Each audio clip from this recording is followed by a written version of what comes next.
കാഞ്ഞങ്ങാട് നമുക്കറിയാം ഒരു പ്രഗത്ഭനായ ഡോക്ടർ ഉണ്ടായിരുന്നു. അപ്പോൾ അദ്ദേഹത്തിന് ചെറിയ 10 രൂപ മാത്രം അന്ന് ഫീസ്.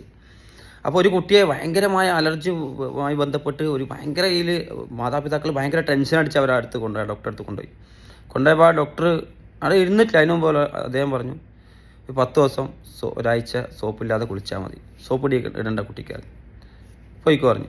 നമുക്കറിയാം അദ്ദേഹം ഒരു ഭയങ്കര പ്രഷറിലാണ്. അപ്പോൾ അവർ പോയി ഒരാഴ്ച അങ്ങനെ കുളിപ്പിക്കുമ്പോൾ കുട്ടിക്ക് വാങ്ങായി. അതുപോലെയാണ് അങ്ങനെ ഒരുപാട് വലിയ പ്രശ്നമായി നമ്മൾ ഒരാളെ സമീപിക്കുമ്പോൾ വളരെ ചെറുതായിരിക്കും ചിലരുടെ മുമ്പിൽ ആ പ്രശ്നങ്ങൾ. നിങ്ങളുടെ പ്രശ്നങ്ങൾ പരസ്പരം പങ്കുവെക്കുക, മറ്റുള്ളവരുമായി അറിയിക്കുക. നമ്മളെക്കാൾ ഒരുപാട് കാലം ജീവിച്ച, ഒരുപാട് പ്രായമുള്ള, ഒരുപാട് എക്സ്പീരിയൻസിലൂടെ കടന്നുപോയ ഒരാളുടെ മുമ്പിൽ നമ്മളെ പ്രശ്നം പറയുമ്പോൾ വളരെ ചെറുതായിരിക്കും. ചെറിയ പ്രശ്നത്തിൻ്റെ പേരിൽ ആത്മഹത്യ ചെയ്യുന്ന വലിയ അങ്ങനത്തെ ഉറക്കം പോലും നഷ്ടപ്പെടുന്ന ആളുകളുണ്ട്. നിങ്ങൾ ആ പ്രശ്നം മറ്റൊരാളുടെ അടുത്ത് കൊണ്ടുപോയി വെക്കുമ്പോൾ വളരെ ചെറുതായിരിക്കും. പരസ്പരം നിങ്ങൾ പങ്കുവെക്കുക നിങ്ങളുടെ പ്രശ്നം. നല്ല ഉയർന്നവരോട്, മുതിർന്നവരോട്, നല്ല സ്പീച്ചറോട്, നല്ല അധ്യാപകരോട് നിങ്ങൾ പങ്കുവെക്കുക.